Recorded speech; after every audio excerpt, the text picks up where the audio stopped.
Meeting के बीच में जब टेबल पर पड़ा फोन वाइब्रेट हुआ तो पूरे हाल का पता चल गया कि किसी का फोन आया है। बड़े पोस्ट पर विद्यमान अधिकारी ने अपनी तरफ से बड़ी विनम्रता से कहा कि फोन को साइलेंट करके बैठे प्लीज। दीपक ने जल्दी से फोन को उठाकर काट दिया, देखा भी नहीं कि किसका फोन आया है। सॉरी सर बोलते हुए फटाफट फोन साइलेंट की बजाय स्विच ऑफ कर दिया और गौर से फिर उस सफेद बोर्ड की ओर देखने लगा जिस स्लाइड चल रही थी। मीटिंग के तुरंत बाद भी अपना फोन ऑन करना भूल गया।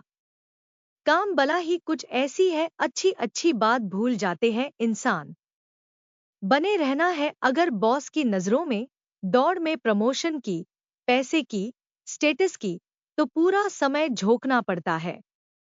आप नहीं होंगे तो आपकी जगह है कोई और लेने के लिए पीछे से टक्कर मार कर आगे निकलने वाले हैं बहुत है। थोड़ी सांस आई इन सब बातों से तो याद आया कि फोन भी पड़ा है निर्जीव कहीं जेब में। तुरंत ही निकाला और उसका बटन दबाकर फिर उसे अपने संसार में प्रवेश दिया। कुछ सोचता समझता इसके पहले ही बीवी का फोन आ गया। कहाँ हो आप, फोन भी ऑफ है, मांगजी का फोन आया था। इतना कहते हैं दीपक समझ गया कि मीटिंग में बजने वाला वाइब्रेटर मांगजी का ही होगा। थोड़ा छल्ला कर बोला, अरे हाँ पता है, वो आने का ही बोल रही होगी। करता हूं मैं उनसे बात फ्री होकर। फ्री होना उसके लिए ऑफिस में तो मुमकिन नहीं था, वो भी माँ से बात करने के लिए। माँ से तो शाम को भी बात कर सकते हैं, अभी करना क्या जरूरी है। ऑफिस का टाइम खत्म हुआ लेकिन दीपक का अभी भी चल रहा है। यह फाइल दिखने में छोटी होती है लेकिन जिंदगी निकल जाती है इनमें सर घुसा घुसा कर।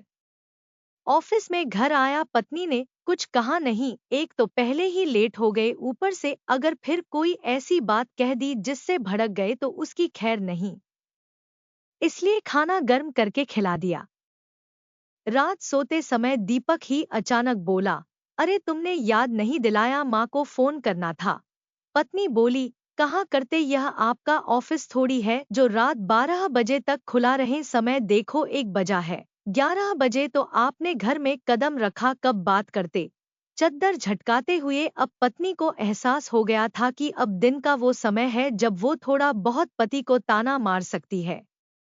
माँ को 3 साल हो गए हैं आपसे मिले, कब से कह रही है कि एक बार मिल लो, पर आप जाते ही नहीं। अरे तुम लोग तो गए थे पिछले साल, हम गए थे, आपको मिलना है।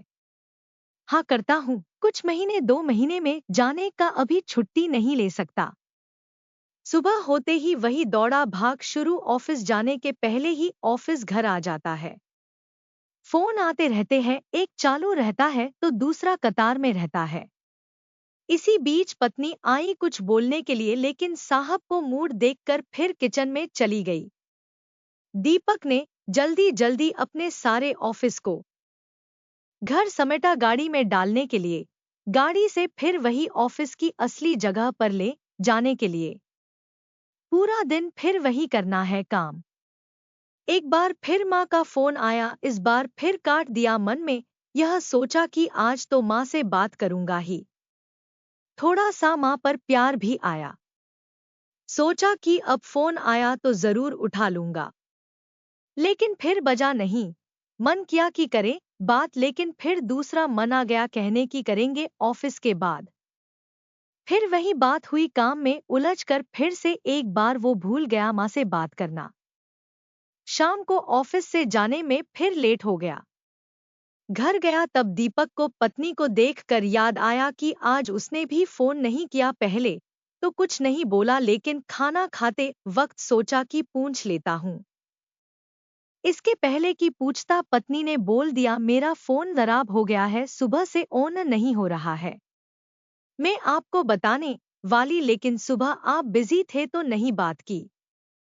दीपक कुछ उसे कुछ कहता इसके पहले उसने घड़ी देखी, समय फिर वही 10:30। सोचा माँ से बात करूं लेकिन फिर सोचा कि अब तक वो सो गई होगी इसलिए फोन नहीं किया। सोचा सुबह तो उठते ही फोन करूंगा। इस बार इरादा पक्का था। सुबह जैसे ही ऑफिस के लिए तैयार हुआ, माँ को फोन किया। फोन उठाने के पहले ही सोचा कि बड़े प्यार से माँ से बात करेगा। छुट्टी की प्लानिंग करने लगा।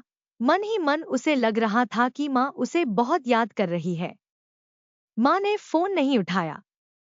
ऑफिस में निकलने के पहले उसने पत्नी को कहा कि सुनो, तैयार रहना, आज छुट्टी लेकर आऊंगा शाम को माँ से मिलने चलने।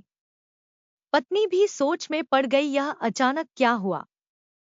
बोली, क्यों, सब ठीक है, क्या हुआ? बोला, नहीं, बस कब से बुला रही है, अब मुझे भी लग रहा है माँ से मिलाऊं। ऑफिस में जाते ही माँ का फोन आया। इस बार उसने फोन काटा नहीं। फोन उठाते ही ऑफिस से सीधा घर गया। पत्नी देखकर चौंक गई, कहाँ, क्या हुआ? दीपक बोला, चलो जल्दी कार में बैठो, माँ की तबीयत ठीक नहीं है, मामा का कॉल आया था। रास्ते भर यह सोचता रहा कि माँ कैसी होगी। हड़बड़ी में घर चला गया। माँ कहते कहते घर में घुसा, लेकिन माँ नहीं थी। एक पल के लिए उसे अपने 3 साल में माँ के किए फोन याद आए, जब माँ उसे बुलाती थी मिलने, लेकिन वो सिर्फ कहता आऊंगा। उसे भी पता था कि वो ऊपर से कहता था, जाने का कोई इरादा नहीं था।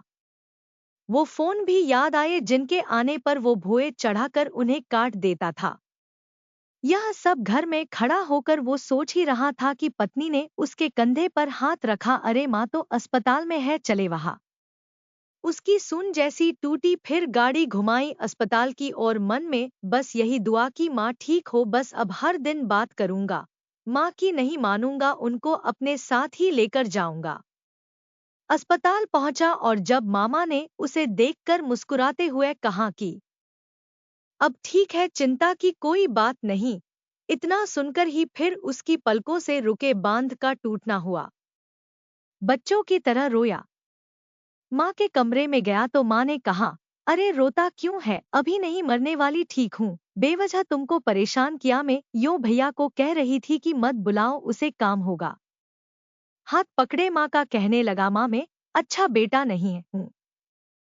नहीं, तू तो बहुत अच्छा है, तभी तो दौड़ा आया। मेरे भाग अच्छे हैं, इतनी फिक्र करते हो। उस पल दीपक को लगा कि वो माँ को फिर नहीं देख पाएगा। लगा कि यह बोझ लिए जीना पड़ेगा। माँ बुलाती रही, वो टालता रहा। समय रहते सीख जीना बहुत बुद्धिमानी का काम है। दीपक फिर ना माना। माँ को अपने साथ ठीक होने पर ले गया। काम को छोड़ नहीं सकते, लेकिन माँ को अपने साथ ले जाने के लिए तो मना सकते हैं।